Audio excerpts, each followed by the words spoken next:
हिंदी भारत की राष्ट्रीय भाषा है। ये पूरे भारत को जोड़ने का काम करती है। हिंदी वर्णमाला में उच्चारण के आधार पर 45 वर्ण होते हैं।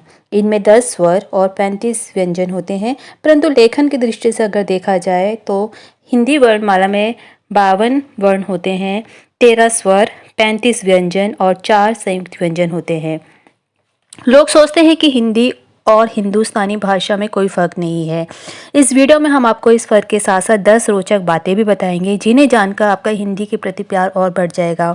लेकिन इससे पहले अगर आपने हमारे चैनल को सब्सक्राइब नहीं किया है तो प्लीज़ इसको सब्सक्राइब कीजिए, हमारी वीडियोज़ को लाइक कीजिए, कमेंट कीजिए, शेयर कीजिए, खूब सारा प्यार दीजिए। तो आइए जानते हैं वो 10 बातें जो हिंदी के बारे में बहुत ही रोचक हैं।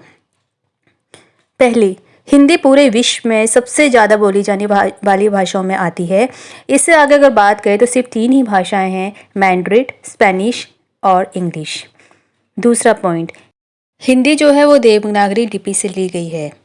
तीसरा, हिंदी इंडो आर्यन भाषा है जो ज़्यादातर भारत के उत्तर के प्रदेशों में बोली जाती है, जैसे उत्तर प्रदेश, हिमाचल प्रदेश इत्यादि। चौथा पॉइंट, हिंदी भारत की दूसरी आधिकारिक भाषा है इंग्लिश के साथ साथ। पांचवा पॉइंट, 9 राज्यों और 3 केंद्र शासित प्रदेशों की राजकीय भाषा भी हिंदी ही है भारत में। छठा पॉइंट, हिंदी हमारी वैदिक संस्कृत भाषा के मूल स्वरूप का हिस्सा है। सातवां पॉइंट, काफ़ी लोगों को हिंदुस्तानी भाषा का ज्ञान नहीं है। दरअसल इस्लामिक शासनकाल के दौरान बहुत से बदलाव हिंदी ने देखे। पुरानी हिंदी के स्वरूप में पारसी, अरबी का आगमन हुआ और हिंदी के एक नए रूप का आगमन हुआ, एक नए रूप का विकास हुआ, जिसका नाम हिंदुस्तानी भाषा रखा गया। तो हिंदुस्तानी भाषा शुद्ध हिंदी नहीं है, इसके अंदर पारसी, अरबी भाषाओं का आगमन भी है। आठवां पॉइंट, जब 18वीं सदी में इस हिंदुस्तानी भाषा में पूर्ण रूप से पारसी का सम्मेलन हुआ, तब हिंदुस्तानी भाषा का नया रूप देखने को मिला, जिसका नाम उर्दू रखा गया। 9वां पॉइंट, हम जानते हैं कि आधुनिक हिंदी दिल्ली की डायलेक्ट अर्थात उपभाषा पर आधारित है, पर इससे पहले जो हिंदी की प्रचलित उपभाषाएं थी वह हैं अवधी, मैथिली, ब्रज इत्यादि। 10वां पॉइंट, उर्दू भी हिंदुस्तानी भाषा का स्वरूप है, जिसका मुगल काल में काफ़ी विकास हुआ। इस पर पारसी प्रभाव ज़्यादा देखा गया।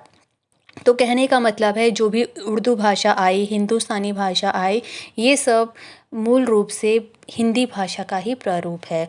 हिंदी ने बहुत बदलाव देखे, बहुत संस्कृतियों को जोड़ा, बहुत सी भाषाओं का इसमें मिलन हुआ और जाकर के आज की भाषा जो हम इस्तेमाल करते हैं वो बनी है। तो ये थी कुछ ज़रूरी बातें हिंदी भाषा के बारे में। आज़ादी के बाद सन 1954 में भारत की सरकार ने भारतीय ग्रामर अर्थात व्याकरण के लिए एक समिति बनाई। 4 साल की मेहनत के बाद ये समिति एक रिपोर्ट लेकर आई 1958 में, जिसका नाम दिया गया a basic grammar of modern Hindi. अंत में हम यही कहेंगे कि हिंदी बहुत ही खूबसूरत भाषा है और बहुत से उतार चढ़ाव से निकली है। ये पूरी दुनिया भर के प्यार पाती है और अपने देश में इसे इज्जत दीजिए, प्यार दीजिए और अपनाइए। ये पूरे देश को जोड़कर रखने वाली कड़ी है। So thanks for watching this video. Please do subscribe, like, comment and subscribe to our channel. Thank you.